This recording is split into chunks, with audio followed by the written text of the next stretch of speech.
These days, you probably know that game company from their most recent ambitious game, Sky, Children of the Light.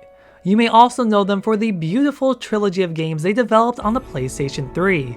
This being Flow, Flower, and Journey, the game that further catapulted them into recognition and challenged storytelling in video games. But did you know before the success of all these games, before that game company was even formed, there were 7 students in the University of Southern California's interactive media program, and it all began with a student project called Cloud. This game was made on a budget of $20,000 thanks to a 2004 USC Game Innovation Research Grant. The project was not only great for their portfolios, but also gave them more experience on the process of game development from start to finish.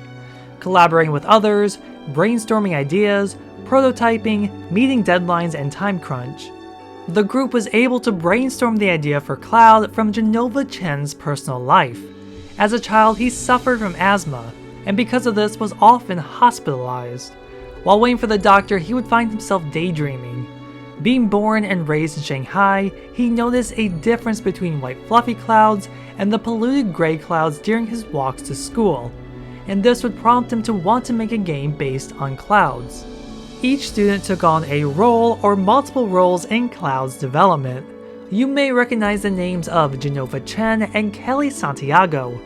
Chen held the title of Team Lead, Producer, Game Designer, Lead Artist, and Gameplay Programmer, while Santiago was also a producer, marketing, PR, and writer. Supporting the students were faculty and advisors, which included a programmer at Electronic Arts. They learned the many challenges of game development, the mix of personal lives, classes, and finals, on top of some students having outside jobs. Eventually, people started to lose interest in the project and weren't as passionate anymore, but somehow the team was able to push through this. That October, Cloud was released free to download on PC. From news outlets to video game press like Edge Magazine, Game Informer, and G4's Attack of the Show, the game was able to gain a huge boost of attention. It started an ongoing debate if video games can be considered art, a discussion we later heard with Flower and Journey. The game won awards at the 2006 Independent Game Festival Student Showcase and the 2006 Slam Dance Guerrilla Game Competition, and by July 2006, Cloud was downloaded over 600,000 times. Cloud was the foundation of good things to come. Genova Chen would create Flow for his master's thesis and release it as a free Flash game. At the 2006 Game Developers Conference, Cloud was pitched to Sony, but they declined. After graduating, Chen and Santiago would form That Game Company. There they would enhance and expand Flow for the PlayStation 3. Sony was impressed, and provided the studio with finances, supplies, and additional staff to get them started, along with a 3-game contract, which would include Flow, Flower, and Journey. A couple of students who worked on Cloud would take part in many of That Game Company's projects. Eric Nelson worked on Flower, and Cloud's composer Vincent Diamante would compose Flower and Sky, Children of the Light, so a ton of what makes That Game Company can be traced all the way back to Cloud. Going back to the game itself, we see the inspiration from Genova Chen's childhood. From that opening shot, there are people on the roof enjoying the nice day, but inside is a hospitalized boy. He's tired of the medication and laying there every single day. His mother has him close his eyes and let his mind wander, and with that he dreams about flying through the sky. The game is split into 4 levels, and despite Cloud's simplicity, there is a bit of a learning curve to it. The first level introduces us to the game's basic mechanics. The boy can speed up and slow down. The main idea is to collect these fluffy white clouds and bundle them up. It's like corralling loose animals. Fly too fast and clouds won't be able to keep up. He can also hoard these clouds and summon them when needed, which comes in handy for level 2. We're tasked with drawing a lollipop in the sky. To do this, we need to transform gray clouds into white clouds. Once we have enough clouds, we can fill in these squares to make our lollipop. Mine may not be the best example, but it's like looking up into the sky and interpreting clouds as certain images. By level 3, dark storm clouds are introduced.